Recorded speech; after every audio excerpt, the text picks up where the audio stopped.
হ্যাঁ, ডিসকাস করতেছিলাম আমি, সানি ভাই, আমি, নাইম ভাই, মিথুন ভাই ডিসকাস করতেছিলাম যে স্পিন হয়তো রিশাদ ভালো মাইরা দিব। আমিও আমরা বলতেছিলাম যে তালাত্রে করানোর জন্য।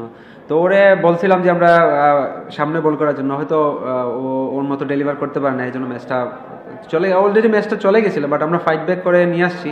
But last over 8 run defend করা অনেক টাফ ছিল আর কি।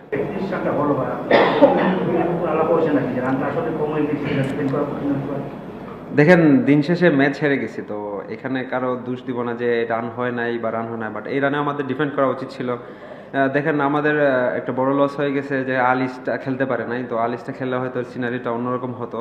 তো আমার কাছে ফিল হয় ওরে আমরা অনেক পাওয়ার প্লেতে মিস করছি, পাওয়ার প্লেতে ওটা কিছু রান হয়ে গেছে, তো ও থাকলে ওরকম হয়তো নাও হতে পারতো। তা আমি এটা বিশ্বাস করি না যে রান কম হয়ে গেছে, রান বেশি হয়ে গেছে। আমার কাছে রান এনাফ ছিল বোর্ডে, আমরা হয়তো ডেলিভার করতে পারি না। খালেদ, একটু আল্লাহ কি মনে হয় কিনা বেশ কিছু ক্যাচ মনে হয় খুব কাছেই ছিল গ্র্যাব করার জন্য, ওইগুলো আপনাদের ফরেন থেকে শুরু করে লোকালটাও দেখলাম যে রাশ করতে কেউ করেনি। ওগুলো যদি গ্র্যাব হতো তাহলে হয়তো ম্যাচের ফাইনালটা আপনার জিততে হবে।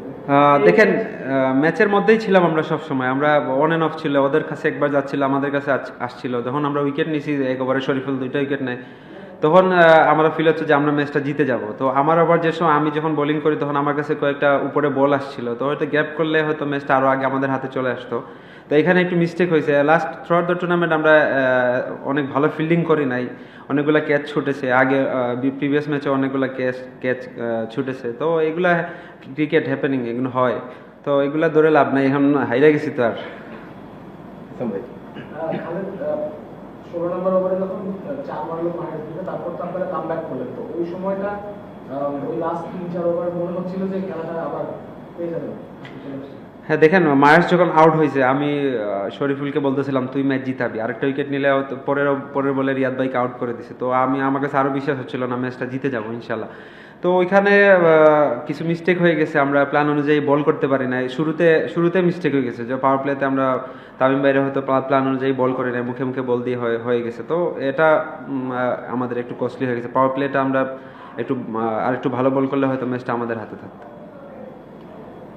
আপনার মিসফিল্ডিং হচ্ছে প্রচুর, সাথে হচ্ছে শারীরিক ভাষাটাও মনে হচ্ছে একটু এলোমেলো মনে হচ্ছিল সবসময়ের জন্য। আপনি একটা না, আপনার কি ম্যাচ ছেড়েছিলেন যে ম্যাচ আসছে কিন্তু তারপরও ছেড়ে দিচ্ছিলেন? না, দেখেন, আমি এক মুহূর্তের জন্য শারীরিক ভাষা চেঞ্জ করে নাই। আমার ওই বলটা অনেক জুড়ে চলে আসছিল, হয়তো আমি ধরতে পারতাম, কিন্তু আমি যেরকম গেছিলাম স্লো আসবে, বাট ওরকম স্লো আসে নাই, অনেক জুড়ে আসছিল। তো বাট আমাদের থ্রু আউট দ্য টুর্নামেন্ট আমরা দেখেন, আমরা কিন্তু কাগজে কলমে এত বড় টিম ছিলাম না, তো এই পর্যন্ত আসছি একমাত্র আমাদের টিম বন্ডিংয়ের কারণে। আমাদের যারা লোকাল প্লেয়ার ছিল ওরা সামনে থেকে নেতৃত্ব দিছে বা সামনে থেকে রান করছে, প্লাস আমাদের বোলিং ইউনিটটা অনেক ভালো ছিল, এই জন্য এই জায়গায় আসতে পারছি।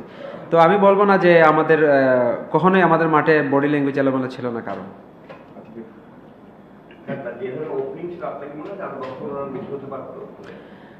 আপনার ওই ভাই আগে কোয়েশ্চেন করছিল, আমি বলছিলাম 10-15 বেশি হতে পারতো, বাট ওনারা ভালো বল করছে। লাস্ট 4 ওভার দেখেন কোনো সুযোগ দেয় নাই, ভালো ভালো জায়গায় ইয়র্কার মারছে, এই জন্য হয়তো রান কম হয়েছে। আমি বলবো না রান কম হয়েছে, বাট আমি বিশ্বাস ছিলাম এই রানে আমরা ওদেরকে চেপে ধরতে পারবো। হয়তো আমাদের একটা বলার শট ছিল, ওই জায়গায় যদি আলিস থাকতো, আমি বলছিলাম আলিস থাকলে হয়তো সিনারিওটা অন্যরকম হতে পারতো।